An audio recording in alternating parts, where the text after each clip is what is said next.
Je me suis moqué de mon mari devant mon amant lors d'une fête d'entreprise et je l'ai transformé en monstre. J'ai 27 ans et je suis marié à mon mari, Andrew, 28 ans, depuis 5 ans. Nous sommes ensemble depuis 7 ans. Andrew est le genre d'homme dont la plupart des femmes rêvent. Nous nous sommes rencontrés dans une station de métro alors que j'étais en retard pour le travail, jonglant avec mon café, mon sac à main et mon téléphone. J'ai failli tout laisser tomber, mais il a rattrapé ma tasse juste avant qu'elle ne se renverse sur mon chemisier. C'était un petit geste, mais la façon dont il a souri, la façon dont il m'a demandé si j'allais bien, c'était digne d'un film. Nous avons parlé pendant tout le trajet, et lorsque nous sommes descendus à la même station, il m'a demandé mon numéro. À partir de ce jour, nous sommes devenus inséparables. Andrew a toujours été stable, fiable, le genre d'homme qui donnerait son dernier euro à un inconnu. Il est bénévole dans des refuges, fait des dons dès qu'il le peut, et est toujours le premier à offrir son aide à ses amis et à sa famille. C'est l'une des raisons pour lesquelles je suis tombée amoureuse de lui. 2 ans après le début de notre relation, il m'a demandé en mariage de la manière la plus attentionnée qui soit. Il m'a ramené à la station de métro où nous nous étions rencontrés pour la première fois et a laissé tomber une tasse de café avec une bague à l'intérieur. J'ai pleuré. J'étais si sûre d'avoir trouvé l'homme de ma vie. Pendant des années, j'ai été heureuse. Nous avons construit une vie ensemble. Andrew travaillait sans relâche pour nous soutenir, faisant parfois de longues heures pour que nous puissions économiser pour une maison, un avenir, pour tout. Il ne s'est jamais plaint, n'a jamais rien demandé en retour. Et c'est peut-être là que le problème a commencé, car même si je l'aimais, même s'il était bon pour moi, ma vie a commencé à me sembler monotone. Puis Stan est apparu. J'ai rencontré Stan, 25 ans, au travail. Il était charmant, sûr de lui, et avait une énergie que je n'avais pas ressentie depuis des années. Il a flirté ouvertement avec moi, et j'aurais dû l'arrêter. Je savais que c'était mal, mais j'aimais cette attention. Andrew était toujours occupé, toujours fatigué. Je savais qu'il m'aimait, mais la passion, la spontanéité, s'était estompée entre les remboursements de prêts immobiliers et la planification des repas. Stan me remarquait d'une manière dont on ne m'avait pas remarqué depuis longtemps, et je l'ai laissé faire. Au début, c'était anodin, des déjeuners de travail, des blagues entre nous, un flirt enjoué. Mais un soir, alors que nous travaillions tard, seuls tous les deux au bureau, nous nous sommes embrassés avant même que je réalise ce qui se passait. J'aurais dû arrêter ça. J'aurais dû rentrer chez moi et tout avouer à mon mari. Au lieu de ça, j'ai laissé faire. J'ai laissé la situation dégénérer. J'ai couché avec lui cette nuit-là. Le lendemain matin, je me sentais nauséeuse. J'ai dit à Stan que c'était une erreur, que ça ne pouvait pas se reproduire, mais il n'a pas abandonné. Il a continué à me poursuivre, et au fond de moi, je voulais qu'il le fasse. Je suis retombé dans le panneau, encore et encore. Andrew savait que quelque chose n'allait pas. Il a remarqué mon changement. Il a commencé à me demander si j'allais bien, si le travail me stressait. Il est devenu plus affectueux, plus présent, essayant de me tendre la main d'une manière dont j'aurais dû être reconnaissante. Et pourtant, je continuais de mentir. Je cachais les messages, supprimais les textos, inventais des excuses. Quand je rentrais tard, certains collègues ont commencé à le remarquer. Ma meilleure amie au travail, Kate, m'a prise à part un jour et m'a dit sans détour, « Ce que tu fais est dégoûtant. Andrew ne mérite pas ça. » J'ai ri pour balayer ses propos. Je me suis dit que Kate ne comprenait pas, que je méritais ça. Je méritais de me sentir désirée, vivante. Je me suis convaincu que tant qu'Andrew ne le découvrirait pas, je ne faisais de mal à personne, mais au fond, je savais que c'était un mensonge. Andrew est le genre d'homme qui s'arrête pour aider un inconnu en panne, qui se souvient de mes fleurs préférées et me les apporte juste pour le plaisir. Quand ma mère était malade, il a veillé toute la nuit à chercher des traitements, me serrant dans ses bras pendant que je pleurais. Et pourtant, j'étais là, à le trahir de la pire des manières. Je ne sais pas combien de temps je pourrais continuer comme ça. Je ne sais même pas si je veux arrêter, car la vérité, c'est que j'aime Andrew, mais je désire Stan. Je suis une personne horrible, et le pire, c'est que je ne prévois pas de dire la vérité à Andrew. J'avais juste besoin de vider mon sac. Mis à jour je me croyais intouchable, jusqu'à ce que tout s'effondre.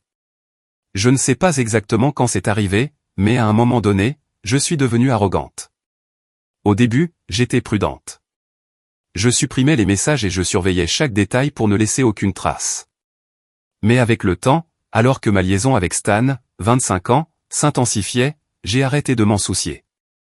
J'ai commencé à traiter Andrew, 28 ans, différemment, comme s'il était un fardeau plutôt que l'homme qui avait tout donné pour moi. Et il a essayé. Oh, comme il a essayé. Andrew a remarqué que je m'éloignais. Au lieu de se mettre en colère, il est devenu plus affectueux. Il organisait des soirées en amoureux. Il m'apportait de petits cadeaux surprises. Il a même commencé à rentrer plus tôt du travail pour passer plus de temps avec moi, mais rien de tout cela ne me suffisait. J'ai commencé à le voir comme quelqu'un d'ennuyeux, comme une routine dont je ne voulais plus. Tandis que Stan me faisait me sentir vivante, Andrew est devenu une simple corvée. Je cachais à peine mon ressentiment. Je levais les yeux au ciel devant ses gestes aimables. J'ignorais ses attentions délicates. Je traitais son amour comme quelque chose de jetable. Je me suis convaincu que je valais mieux que la vie qu'il m'offrait. Et bien que la culpabilité refaisait parfois surface, je la repoussais et la faisais taire. Puis est arrivée la nuit de la fête, la nuit où tout a changé. C'était un événement d'entreprise, dont je n'avais pas parlé à Andrew parce que je voulais passer du temps seul avec Stan. À ce moment-là, tout le bureau était au courant pour nous. Je m'en fichais. Ma meilleure amie Kate m'avait supplié d'arrêter, me disant que je jouais avec le feu, mais je lui ai ri au nez comme je le faisais toujours. La fête battait son plein. Musique, rire, boissons partout. Stan et moi étions dans notre propre monde, enlacés, échangeant des baisers sans nous soucier de rien. Et puis il est arrivé. Andrew. Je n'ai même pas réalisé qu'il était là avant qu'il ne soit trop tard. Quelqu'un a dû le prévenir, ou peut-être a-t-il simplement suivi son instinct. Une seconde j'embrassais Stan, et la seconde d'après, Andrew se tenait à quelques mètres de nous, nous regardant. Au début, il avait l'air confus, comme s'il ne pouvait pas comprendre ce qu'il voyait. Puis, cette confusion s'est transformée en fureur. Sans réfléchir, Andrew a frappé Stan en plein visage. L'impact a été brutal. Stan est tombé en arrière, le nez en sang. Mais avant qu'Andrew ne puisse faire quoi que ce soit d'autre, je me suis interposé et j'ai défendu Stan. Andrew s'est figé, me regardant comme si j'étais une étrangère. Toute la fête s'est arrêtée. La musique s'est tue, les conversations se sont éteintes, et tout le monde nous fixait. Puis Andrew m'a posé la question qui a tout changé. « Qu'est-ce que tu fais ?» Et j'ai souri. J'ai souri, l'arrogance suintant de chaque mot, et je lui ai dit la vérité. Stan et moi sommes ensemble depuis un moment maintenant. Andrew n'a pas bougé. Il respirait lourdement, les poings serrés. Ses yeux chauds et bienveillants que j'avais toujours aimés, étaient maintenant vides. Mais je n'avais pas fini. Je lui ai dit qu'il était ennuyeux, que j'avais besoin d'excitation dans ma vie, qu'il avait de la chance que je sois resté avec lui si longtemps. Stan, le nez en sang, a souri d'un air suffisant. Puis il a regardé Andrew et a dit, « Tu ne la mérites pas », je m'attendais à ce qu'Andrew crie, se batte, s'effondre. Mais non. Il m'a juste lancé un long regard silencieux. Puis il s'est retourné et est parti. Il n'a pas discuté, n'a pas hurlé, n'a pas demandé d'explication. Il est juste parti. La fête était silencieuse, tout le monde était figé. Mais je m'en fichais. Dans ma tête, j'avais gagné. J'étais libre. La vérité était révélée, et ça faisait du bien.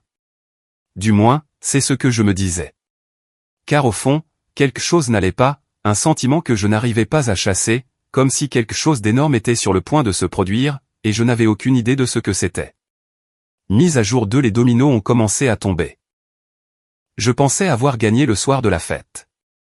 Quand j'ai enfin dit la vérité à Andrew, 28 ans, je me sentais invincible.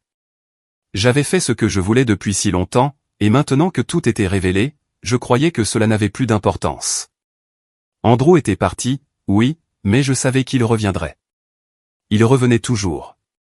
Il était si prévisible. Ce que je ne savais pas, c'est qu'en exposant ma liaison si publiquement, j'avais déclenché une réaction en chaîne que je ne pouvais plus contrôler. La nouvelle s'est répandue comme une traînée de poudre. Il n'a pas fallu longtemps pour que la famille d'Andrew et la mienne apprennent tout. Les parents d'Andrew, qui m'avaient traité comme leur fille, étaient furieux. Sa mère m'a appelé, la voix tremblante de rage. « Comment as-tu pu lui faire ça, à nous ? Il t'a tout donné. » J'ai ri. « Depuis quand est-ce que ça vous regarde ?» ai-je dit. Je fais juste ce qui me rend heureuse. Si Andrew ne peut pas me divertir, ce n'est pas mon problème. Elle a raccroché. Ensuite, ce fut le tour de mes propres parents. Ma mère était sous le choc. Mon père était furieux. Nous ne t'avons pas élevé comme ça, m'a-t-il dit. Je leur ai donné la même réponse qu'à tout le monde. J'ai fait ce que je voulais faire. Je mérite l'excitation, la passion. Je mérite plus qu'un mariage ennuyeux. Ils n'ont pas accepté. Mon père m'a traité d'égoïste. Ma mère pleurait. Avant que je puisse dire quoi que ce soit d'autre, ils ont mis fin à l'appel. Très bien, ai-je pensé. Qu'ils soient en colère. Ça leur passera. C'est là que les vrais problèmes ont commencé. Je pensais que mon emploi était sûr. J'étais l'une des meilleures de mon service, mes chiffres étaient parfaits, mon dossier impeccable. Mais soudain, j'ai été placé sous un plan d'amélioration des performances, PIP. Je savais ce que signifiait un PIP. C'était la manière polie de l'entreprise de se débarrasser de quelqu'un sans le licencier directement. Pourtant, je n'étais pas inquiète. Stan a également été mis sous PIP, bien qu'il ne l'ait pas aussi bien pris que moi. Au lieu de se battre, il a été muté dans un autre service. Comme ça, ils nous ont séparés. Il était contrarié, et pour la première fois depuis que tout cela avait commencé, j'ai remarqué des fissures dans sa confiance. Mais je m'en fichais. J'avais des contacts au RH, des amis qui m'avaient toujours protégé. Ils ne laisseraient rien m'arriver. J'étais sûr de retrouver mon ancien poste très bientôt. La plus grande surprise, cependant, fut Andrew. Après la fête, il ne m'a pas crié dessus, ne m'a pas cherché, n'a pas exigé d'explication. Il est juste parti. Quand je suis rentré à la maison, son côté du placard était vide. Ses affaires, ses vêtements, son matériel de travail, même les petits souvenirs qu'il avait collectionnés au fil des ans, tout avait disparu. Il n'a pris que le nécessaire et est parti sans un mot. Je ne l'ai pas cherché. Dans ma tête, je savais qu'il reviendrait. Il le faisait toujours. Il avait plus besoin de moi que je n'avais besoin de lui. Du moins, c'est ce que je pensais. Mais au fond, quelque chose n'allait pas. Pour la première fois, une petite voix a murmuré, « Et si tu avais tort ?» Mise à jour 3, les murs se resserraient. 6 mois s'étaient écoulés depuis que ma liaison avec Stan, 25 ans, était devenue publique, et pendant un temps, j'ai cru avoir gagné. Andrew, 28 ans, était complètement sorti de ma vie. Pas de texto, pas d'appel, rien. C'était comme s'il avait été effacé du monde. J'ai quitté notre ancien appartement et j'ai emménagé avec Stan. Les choses allaient bien, ou du moins c'est ce que je continuais à me dire. Nous étions toujours ensemble, nous nous amusions toujours, nous profitions toujours de la vie que nous avions choisie. Au travail, mon plan avait fonctionné. J'ai surmonté le PIP sans problème. Je savais que ce n'était qu'une formalité, une stratégie de l'entreprise pour essayer de se débarrasser de moi, mais j'ai joué le jeu et j'ai gagné. Au bureau, tout le monde savait que je m'en étais tiré. On m'a rendu mon ancien poste comme si de rien n'était. Je sentais les regards, les chuchotements, les rires étouffés, mais je m'en fichais. Ils pouvaient parler autant qu'ils voulaient. J'étais intouchable. Du moins, c'est ce que je pensais. Au début, je l'ai à peine remarqué. De petits détails. Quelques nouvelles recrues dans mon service, des gens que je ne connaissais pas. Puis ce n'était plus seulement ça. Toute mon équipe a commencé à changer. Un par un, mes collègues de longue date ont été remplacés, mutés ou licenciés. Même mes amis des RH, ceux qui avaient toujours été de mon côté, ont disparu, mutés, délocalisés ou ayant reçu des opportunités meilleures dans d'autres succursales. Puis sont venus les nouveaux projets. Mon nouveau patron, que je connaissais à peine, a commencé à m'assigner des tâches impossibles, des délais ridicules, des attentes irréalistes et aucun soutien. Chaque fois que je demandais de l'aide, j'étais ignoré ou on me donnait des réponses vagues et inutiles. J'ai commencé à vaciller, ce à quoi je n'étais pas habitué. Le pire, c'est que lorsque je me plaignais au RH, ils ne me soutenaient plus. J'ai mentionné mes relations, m'attendant à ce qu'ils reculent, mais au lieu de cela, ils m'ont donné un avertissement formel pour comportement inapproprié. Pour la première fois depuis que tout cela avait commencé, j'ai senti ma confiance se fissurer. Stan, mon évasion, ma liaison excitante, n'allait pas bien non plus. Depuis sa mutation, il n'était plus le même. Il n'était plus le type confiant, charmant et audacieux qui m'avait séduite.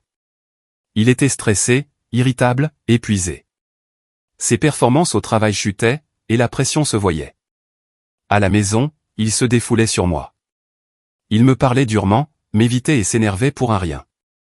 L'énergie enjouée qui m'avait attiré chez lui s'estompait lentement. Au début, j'ai ignoré cela, me disant que ce n'était qu'une mauvaise passe. Mais au fond, je connaissais la vérité. La magie se brisait. Je ne suis pas stupide. Je savais que les gens parlaient de moi dans mon dos. C'était le cas depuis que le scandale avait éclaté, mais cette fois, c'était différent. Les nouveaux employés, ceux qui avaient remplacé mes anciens collègues, me parlaient à peine, et seulement lorsque c'était absolument nécessaire. Quand j'entrais dans une pièce, les conversations cessaient. Quand je marchais dans le couloir, je sentais leurs yeux sur moi. Et puis mes amis, les rares qu'il me restait, ont commencé à disparaître. D'abord, ce furent des messages sans réponse, puis des invitations refusées, et avant que je ne m'en rende compte, le silence total. Quelque chose se passait, quelque chose de grand, et pour la première fois, je n'étais pas sûr de pouvoir m'en sortir. Mise à jour 4, le jeu ne faisait que commencer. Pendant des mois, j'ai ignoré le malaise grandissant en moi. Andrew, 28 ans, avait complètement disparu après cette nuit à la fête. Pas de message, pas d'appel, aucune trace. Ma famille aussi était devenue silencieuse. C'était comme s'ils m'avaient effacé de leur vie. Au début, je m'en fichais. J'avais Stan, j'avais mon travail, j'avais ma liberté. Mais lentement, les choses ont commencé à changer. Quelque chose d'étrange se passait dans l'entreprise, et je ne pouvais plus prétendre ne pas le remarquer. Tous ceux qui m'avaient un jour soutenu avaient disparu. Mes amis les plus proches ont été rétrogradés ou licenciés, certains faisant soudainement face à des problèmes personnels, ou commettant des erreurs qu'ils n'avaient jamais faites auparavant. Même Kate, mon ex-meilleure amie qui m'avait prévenu à maintes reprises, refusait de me parler. J'ai essayé de la contacter plusieurs fois, mais elle ne répondait pas ou le faisait avec une froideur absolue. Finalement, j'ai arrêté d'essayer. Pour la première fois, j'étais vraiment seul, et je n'aimais pas ça. Stan, 25 ans, était toujours le même charmeur à la maison. Attentionné, affectueux, séducteur. Il me disait toujours à quel point nous avions de la chance de nous avoir. Mais au travail, les choses allaient mal. Il n'était plus traité comme une étoile montante. Sa charge de travail a augmenté, ses projets sont devenus plus difficiles, et je pouvais voir le poids de l'échec dans ses yeux. Ses épaules se tendaient chaque fois qu'il vérifiait ses emails. Son sourire confiant disparaissait quand il parlait de sa journée. Pourtant, quand nous étions ensemble, il le cachait. Il me serrait toujours dans ses bras en rentrant, me murmurait des mots doux et agissait comme si rien ne pouvait nous atteindre. Mais je le sentais, quelque chose se brisait sous la surface. Et puis Andrew est revenu. J'étais à mon bureau, complètement dépassé. Mon patron m'avait laissé un projet impossible avec un délai ridicule. J'avais la tête qui me battait, et j'avais l'impression que tout s'effondrait. Soudain, le bureau est devenu silencieux. J'ai senti les regards, j'ai levé les yeux, et il était là. Andrew. Mais pas l'Andrew que je connaissais. L'homme en face de moi n'était pas mon mari gentil, doux et patient. Non. Cet Andrew portait un costume cher, parfaitement taillé à son corps. Sa posture était ferme, imposante, autoritaire. Ses cheveux étaient parfaitement coiffés, son visage rasé de près. Ses yeux n'étaient plus chauds ou doux, ils étaient froids, sans expression, comme de l'acier pur. Un frisson m'a parcouru l'échine. Andrew, ai-je réussi à dire, à peine un murmure. Sans un mot, il a laissé tomber une pile de papiers sur mon bureau. C'étaient des papiers de divorce. Le poids de l'impact a été comme un coup de poing dans la poitrine. Non, ce n'était pas censé se passer comme ça. Il n'était pas censé être aussi séduisant. Il n'était pas censé avoir tourné la page. Il était censé être brisé sans moi. Mais l'homme en face de moi n'était pas brisé. Il était triomphant. Il s'est légèrement penché, juste assez pour que je sois la seule à l'entendre, et a dit d'une voix basse et ferme, si froide qu'elle a glacé mon sang, on se verra au tribunal. J'ai senti les yeux de tous mes collègues sur moi. Tout le monde regardait, tout le monde jugeait, et quelque chose en moi a craqué. J'ai crié sur lui, rempli de rage, tu es pathétique, Andrew. Il n'a pas bronché, n'a pas réagi. Il a juste souri, un sourire froid, et a dit d'une voix de glace, « Le jeu ne fait que commencer. » Puis il s'est retourné et est parti. Et pour la première fois depuis le début de tout ça, j'ai eu peur. Une peur réelle, profonde, paralysante. L'homme que j'avais autrefois contrôlé, manipulé et méprisé avait disparu. Et l'homme qui l'avait remplacé allait me détruire. Mise à jour 5 les conséquences. J'avais l'habitude de penser que j'étais intouchable, que peu importe ce que je faisais, je pouvais toujours retomber sur mes pieds, que tout finirait par tourner en ma faveur. J'avais tort. Le divorce avec Andrew, 28 ans, n'était pas seulement une séparation, c'était une guerre. Et il ne voulait pas seulement divorcer, il voulait me voir détruite. Il s'est battu pour chaque centime, chaque bien, chaque avantage. Et le pire, c'est qu'il gagnait. Je pensais que je repartirais au moins avec quelque chose, mais chaque fois que mon avocat essayait de négocier, l'équipe juridique d'Andrew nous écrasait. Son dossier était solide, sans faille. Il avait des preuves, des messages, des reçus, même des témoignages de personnes au travail qui connaissaient la liaison. Et non seulement ça, Andrew poursuivait également Stan, 25 ans, pour l'avoir éloigné de lui et lui avoir causé intentionnellement une détresse émotionnelle, réclamant des dommages et intérêts. Lorsque nous avons rencontré notre avocat, je pensais qu'il nous dirait qu'Andrew essayait simplement de nous intimider, mais son expression a changé en lisant les documents. Il a un dossier très solide, nous a-t-il dit. Si cela va au procès, il pourrait tout vous prendre. Le mieux que vous puissiez faire, c'est de trouver un arrangement. J'ai eu la nausée. Stan était furieux. Andrew n'est qu'un enfant vindicatif, a-t-il crié, mais l'avocat a secoué la tête. Ce n'est pas de la vengeance, c'est de la stratégie. Il construit quelque chose de plus grand. Je m'attendais à ce que mes parents se calment avec le temps, qu'ils écoutent au moins ma version de l'histoire. Ils ne l'ont pas fait. En fait, ils ont été très clairs. Tu es une honte, m'a dit mon père. Nous ne t'avons pas élevé pour ça. Tu as ruiné ton mariage pour rien, a ajouté ma mère en larmes. Même mes frères et sœurs refusaient de me parler. Pour la première fois de ma vie, j'étais complètement seul. Je pensais que si Andrew voulait une guerre, je pouvais jouer aussi. Stan et moi avons commencé à le dénigrer sur les réseaux sociaux. Nous avons tordu l'histoire, le dépeignant comme un ex-mari amer et contrôlant qui voulait me ruiner juste parce que j'avais tourné la page. Je pensais que les gens me croiraient. J'avais tort. Andrew ne s'est même pas défendu. Il a juste posté une seule vidéo, une vidéo de l'événement de l'entreprise. C'était clair comme de l'eau de roche, moi en train de rire, de me moquer de lui, de le traiter d'ennuyeux, de me vanter de ma liaison et de défendre Stan devant tout le monde. La vidéo est devenue virale, et les commentaires étaient dévastateurs. Elle a détruit son mariage et joue encore la victime. Pauvre Andrew, il était prêt à tout pour elle, et elle l'a humilié.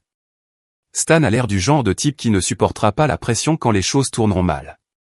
Et le pire, Andrew s'en délectait. Il a répondu avec un sourire, disant simplement, elle voulait de l'excitation. Eh bien, maintenant, elle en a, au travail, les gens me regardaient avec dégoût. Les chuchotements étaient plus forts, les regards plus durs. Stan était au bord de la dépression, frustré que personne ne le voie comme une victime. Son emploi ne tenait qu'à un fil, et avec le procès d'Andrew, sa situation financière était critique. Je me noyais. Tout ce que j'avais construit, tout ce pourquoi je m'étais battu, me glissait entre les doigts. Et pour la première fois, j'ai compris une terrible vérité, j'avais détruit ma propre vie. Mise à jour 6 je ne l'ai jamais vraiment connu. Je pensais connaître Andrew, 28 ans. Je pensais qu'il était juste un homme bon, travailleur et gentil qui aidait les autres et se dépassait parce qu'il aimait son travail. Mais la vérité, c'est que je ne l'ai jamais connu du tout. Pendant des années, j'ai cru qu'Andrew venait d'une famille modeste. Il n'a jamais étalé son argent, n'a jamais parlé de choses chères, n'a jamais agi comme si l'argent comptait.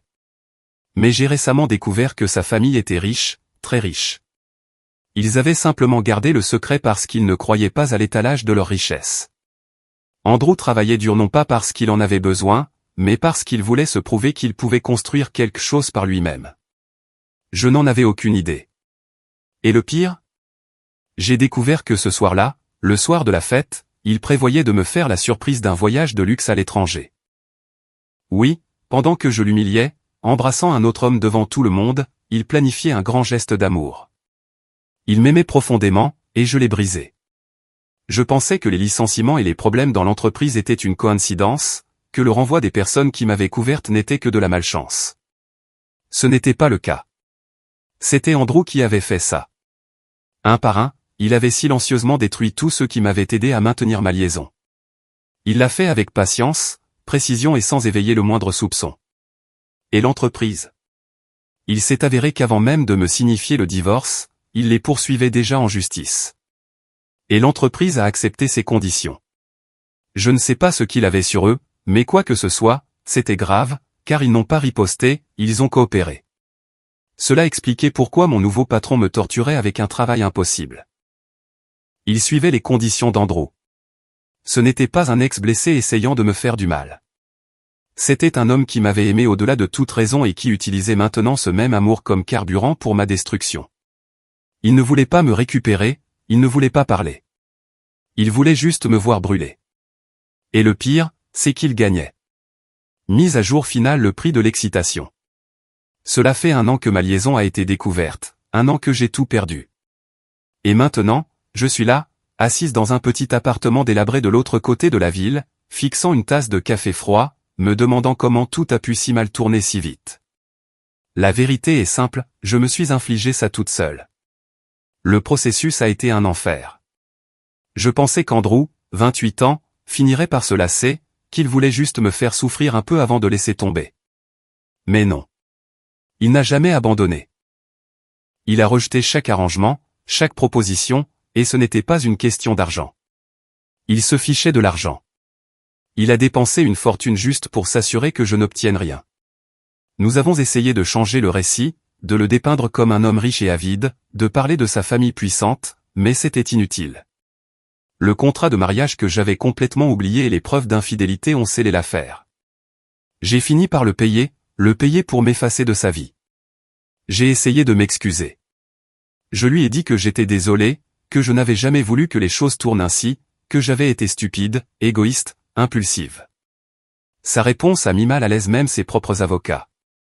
Il m'a regardé avec cette même expression froide et impassible, s'est penché vers moi et a dit « Merci de m'avoir montré la vérité, qu'être une bonne personne ne mène à rien dans la vie. » La façon dont il l'a dit, le calme, la conviction, c'était comme s'il m'avait écrasé la poitrine avec un marteau. J'ai senti mes jambes flancher et je suis tombé par terre. Je ne l'ai plus jamais revu.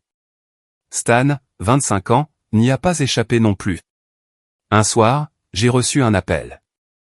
Il avait été brutalement passé à tabac et était à l'hôpital. Quand je suis arrivé, je l'ai à peine reconnu, un visage enflé, des bleus, des points de suture. La première chose qu'il m'a dite, c'est « Reste loin de moi ». C'est tout. Pas de colère, pas de reproche, juste de la défaite. Je n'ai pas demandé ce qui s'était passé. Je n'en avais pas besoin. Quelque temps plus tard, j'ai appris que Stan sortait avec Kate. Oui, mon ancienne meilleure amie. Celle-là même qui m'avait averti encore et encore de ne pas gâcher mon mariage. Maintenant, elle était avec lui, et elle avait pris le peu qu'il me restait. Le prix final. J'ai tout perdu. Mon mariage, mes amis, ma carrière, ma réputation, mon avenir. Et pourquoi? Pour quelques mois d'excitation? Pour un homme qui m'a abandonné dès que les choses sont devenues difficiles? Maintenant, je suis seul, dans un petit appartement délabré, fixant une tasse de café froid, piégé dans les conséquences de mes propres décisions. Et je le sais avec une certitude absolue, je me suis infligé ça toute seule.